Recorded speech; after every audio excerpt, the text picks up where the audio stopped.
Hello everyone, welcome to my channel. My name is Ari, and today we're going to have some more stories about our toxic life. But before we start, it would be so much appreciated if you would subscribe to my channel, like the video, if you enjoy it, and maybe leave a comment down below. These simple clicks would mean a lot to the future of this channel and really reward the effort that I put in every day. And now without further ado, let's go. Today's first story. In this story, OP discovers his wife cheated with his best friend, unraveling a web of deceit in their intertwined social circle. Despite initial skepticism, evidence of their affair emerges, leading to his calculated revelation at his friend's wedding, causing chaos and eventual divorce.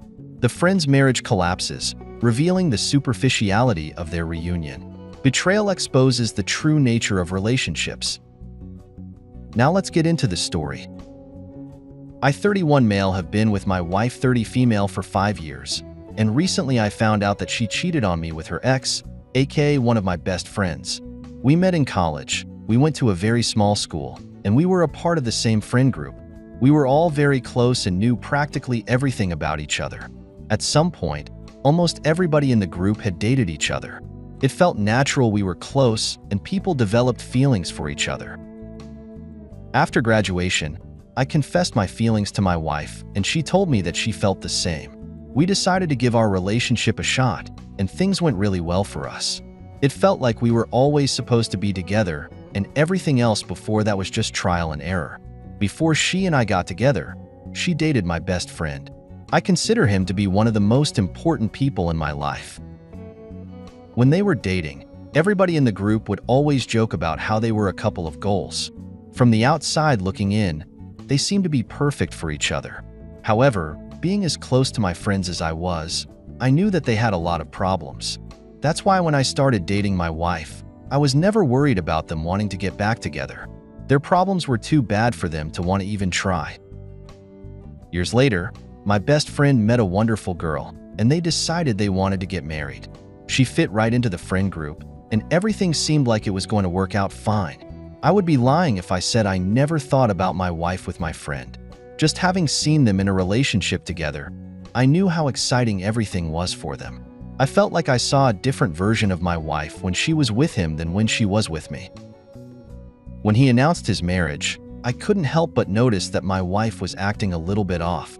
She said she was happy for them, and that she was supportive of their engagement, but I couldn't shake the feeling that it was a lie. One night, I let my insecurities get the better of me while I had a couple of drinks, and I asked her about it. We ended up getting into a huge argument, where she told me that I was wrong for even thinking she was interested in anyone else. At the end of the night, she told me to leave our apartment because she was so angry. I ended up going to my best friend's house, where I told him exactly what happened. He reassured me himself that when they had broken up it was for a reason. I felt kind of silly after the fact. My best friend was about to get married and he was happy, and my wife was happy with me. I apologized to both of them for creating drama out of nothing, and we moved on. My best friend's wedding was getting closer, and I was busy preparing for my best man speech. He meant the absolute world to me, so I wanted to do something that would be heartfelt but also funny. I thought that maybe playing a little joke on him at first would be fitting for our relationship.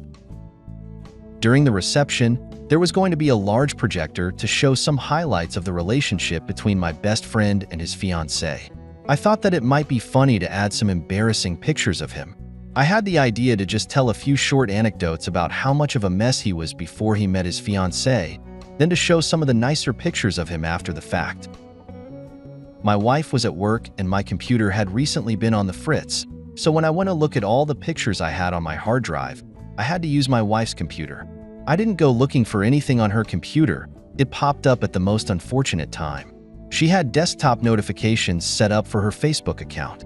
All of our group chats were through Facebook Messenger, so I saw a bunch of those notifications pop up while I was looking through pictures.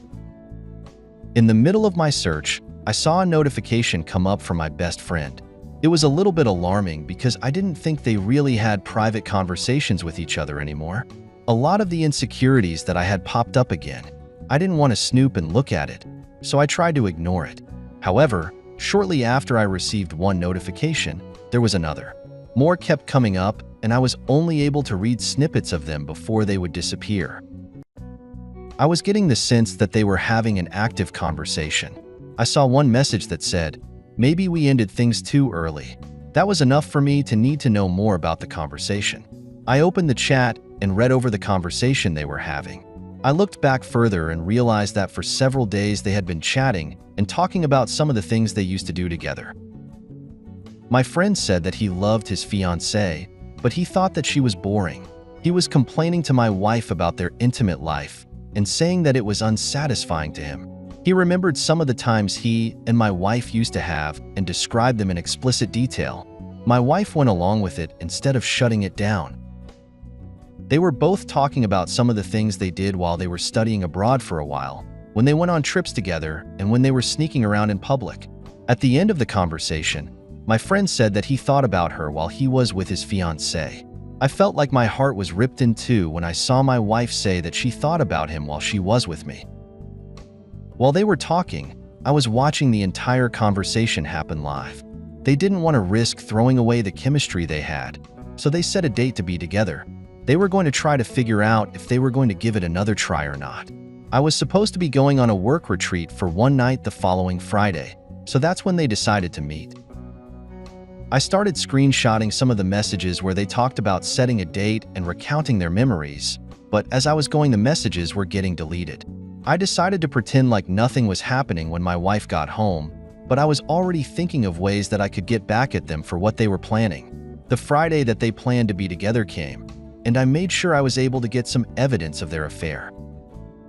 I installed a remote viewing camera, and while they were in the bedroom, fully having romance with each other, I took a couple of pictures for my evidence. I got everything in order. I consulted with a divorce attorney, and I was ready to serve my wife the papers. The day of the wedding finally came, and I was unsure of how I was going to go about everything. I had a plan, but I was starting to doubt myself. I had a perfect plan to expose both my wife and friend for their time together, but I started to think that maybe it wasn't the right place. The more I saw my friend with his fiancée, the more it made me want to do it. They had both betrayed our trust, and I wanted to humiliate them. During the reception, it was time for the speeches. I started my speech as if I were giving a nice little talk about my friend.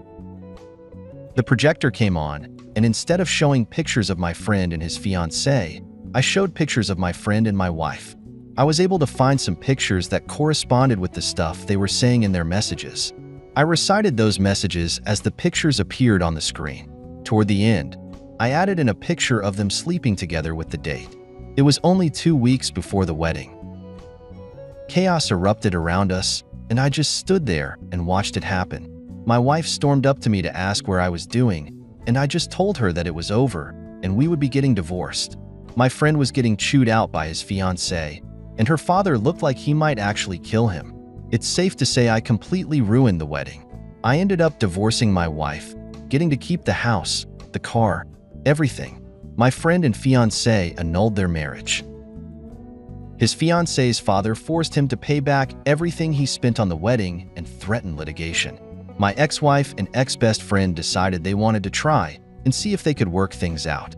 They dated for about a week, and the same issues they had when they were in college popped up and they broke up. So it really was all for nothing. They just showed their true colors to everyone. Today's second story. In this story, Opie recounts a painful betrayal involving his wife, Alina, and her sister's husband, Mike. Discovering their infidelity, he confronts them with evidence, leading to divorce and estrangement.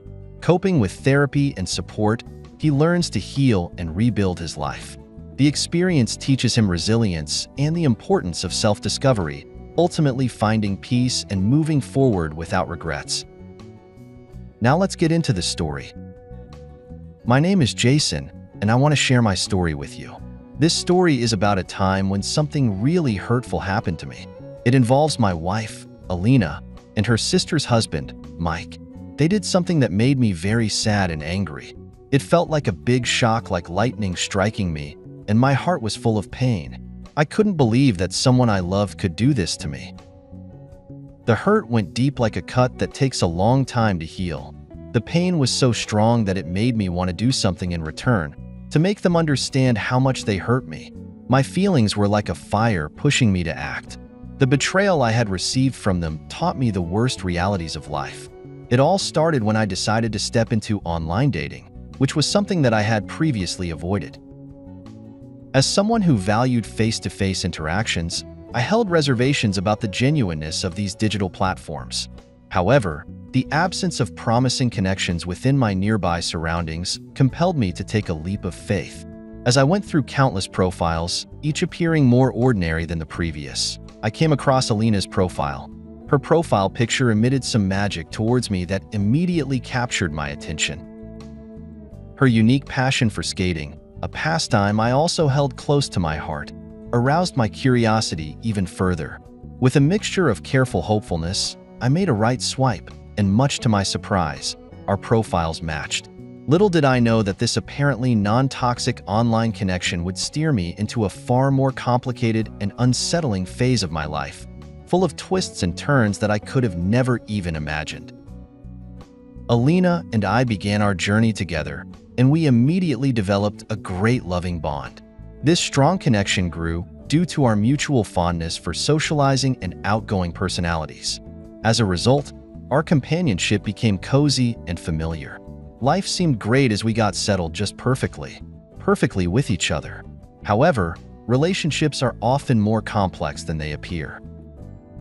Our story took an interesting turn when we welcomed Elena's younger sister, Selena, and her husband, Mike, into our lives. Since we all lived so close to each other, our interactions with them went beyond the usual interactions you might have with relatives. Instead, we became inseparable companions who enjoyed going on double dates and simply hanging out together. We had a really good bond. We hosted each other often, and living so close, we felt a sense of security and acquaintanceship. Mike, in particular, played an important role in my life. He became like a caring and supportive older brother. He became more than just a friend to me. It's amazing how our journey brought Elena and me closer together and extended our circle of family-like connections through Selena and Mike. Our close friendship with Selena and Mike made the unexpected revelation later occurring in our lives even harder to bear. It all started innocently enough with a visit from Mike to our apartment. It happened when one day I came back from the office and saw Mike leaving our apartment. He said he had come to return something that Selena had borrowed. At that moment, I didn't think much of it and didn't suspect anything was wrong, but as days passed, I couldn't shake off the feeling that something was just not right. The way Mike had acted during that visit began to play in my mind like a puzzle. His explanation had been vague. Looking back, it seemed like he was hiding something. My mind started connecting the dots, and slowly the truth emerged after a few more such weird incidents. The trust we had built over time had been shattered in an instant. The bond we shared with Selena and Mike had been a smokescreen hiding the truth. The revelation hit me hard as if the ground had been pulled from under my feet. The friendship that once felt unbreakable was now broken, and the hurt ran deep. Reflecting on those moments, it became clear that sometimes things are not as they seem. The closeness we feel with others might mask hidden secrets. It's a painful lesson that taught me the importance of truly knowing the people we invite into our lives.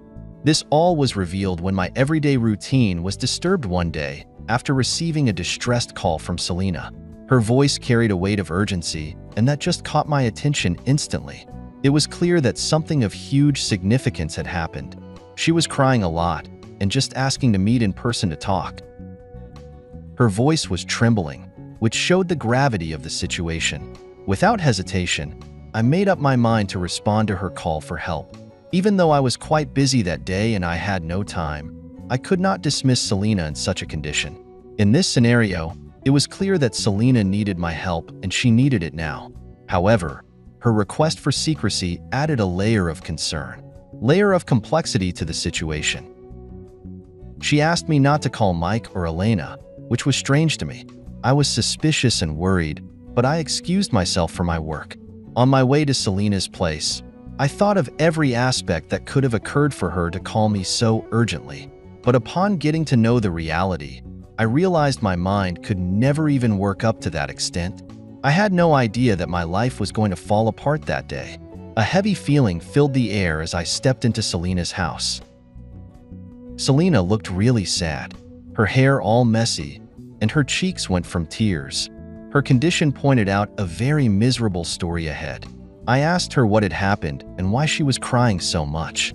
She remained silent, but I did not stop questioning. By that point, I was extremely concerned. Without saying a word, she took me to her baby's room. I thought maybe it was something concerning the little baby girl. Though I was surprised that she would have called me for such an issue there, she started a video. The video was about to change everything, and I had no idea. At first, I was completely puzzled by what she was attempting to show me. However, my confusion quickly turned into shock and astonishment as I saw Lena and Mike stepping into the baby's room and having intimate with each other. My jaw dropped open, and I found myself utterly incapable of forming any reasonable words. My gaze was locked on the intimate scene on the screen, unable to comprehend what my eyes had seen. It was a thing I never could have thought of. The love I shared with Elena was not less enough for her to be intimate bonds with some other men, and that to her brother-in-law. A few seconds later, my gaze shifted to Selena, who met my stunned expression with a knowing look. In the silence that came after, Selena's sad eyes met mine. Her face looked like she was feeling a lot of different things, just like I was. She whispered, "You're absolutely right." That little sentence held so much meaning. It showed how deeply we both felt hurt by the people we trusted. We were going through the exact same pain. I needed to sit down because everything felt heavy and confusing, and it was too much for me to take in. The truth felt like a huge rock on me. It was hard to understand that the people I loved and trusted the most had done something so hurtful to me. It was like a big shock that I didn't know how to deal with. Selena and I were both really upset because our partners did something that hurt us a lot. We decided to talk to them about it together because we both felt the same way, but we did not want to do it so simply. We had to now plan an act of revenge for the betrayal we had received from our beloved partners. So we planned a specific date for this. Selena thought of gathering all of us at her house. A day or two later, the four of us were there at Selena's place. It felt kind of tense and uncomfortable. Comfortable because nobody was saying anything, but you could feel that something was wrong. She wanted us to watch a movie together, like a fun thing to do. But then, something changed. Selena took the CD and put it inside the CD player. Then the unexpected happened. Instead of a regular movie, a video started playing. This video was the same one that Selena had shown me. It showed Elena and Mike in a situation that wasn't right, and they had no idea they were being recorded. When the video started playing, a wave of emotions swept through the room. Alana's and Mike's faces turned various shades of reddish, revealing the depth of their guilt and shame. The atmosphere in the room changed. They had not expected it in their wildest dreams that this was all caught on video, and they were caught red-handed. Overwhelmed by a rush of emotions, I slowly stood up from my seat. With each step I took, I walked towards Elena, my heart burdened by an unfamiliar mix of determination and sadness. When I spoke, my voice carried a tone that was new to my ears, a blend of absolute certainty and profound sorrow. I told her something that was incredibly difficult to express but needed to be shared. Alana had ruined our marriage beyond repair. She had not thought of me even once before engaging with someone else. Moreover, she had not cared about her own sister. She had been a selfish and horrible wife and sister. It was clear that I had to detach myself from Alana completely. She had done enough, and I knew deep down that it would take me a lot of time to heal. As I stepped out of Selena's home, I was crying and hurting too. My wife had betrayed me and had been unfaithful to me. I had loved her so dearly. I had never engaged in any unfaithful act in my entire marriage because I respected her so much. I could not imagine separating from the person I loved the most, but it needed to be done. I called my lawyer to file for divorce and proceed legally. As the word got out about what Alana and Mike had done, it created a big shock. People in her group of friends felt surprised too. The stuff they did was horrible, and even friends who used to really like them started saying bad things about them. You know, the close bonds we all had in our families, which used to make us feel really strong and close, now felt different because of the not-so-good things they did. Selena turned out to be even stronger than I was, which was admirable. She had hired a lawyer, and she had fought for the complete custody of her daughter. She won the case and got custody. Mike's acts had made it very easy for her. Alana's infidelity in our marriage favored me greatly during our divorce. The journey toward healing was far from a simple, straightforward path. I had known that I would have to go through a lot of pain to ultimately feel better. I had to go through therapy to cope up with the grief that I was going through. It was not easy at all, but I was just lucky to have my friends and family by my side. They made sure to pull me out of my depressing phases whenever they overwhelmed me. It was my mom who actually pushed me towards this option of taking mental help, where I would have never even considered it. When I look back, I realized that my urge for revenge wasn't only about making those who harmed me feel the same pain. It transformed into a journey of discovering who I am, finding the strength to keep going and starting fresh. The scars from being betrayed might stay with me, but they show me how much inner power we have to conquer even the most complicated challenges in life. After my divorce, I assumed I would stay in that pain forever, but that turned out to be wrong. With time and effort, it is possible to overcome every pain that has thrown your way. I never talked to Elena again, even though she tried to reach out to me a lot, but I am glad I did not respond. I am very happy with where I am in my life today, and I don't regret anything.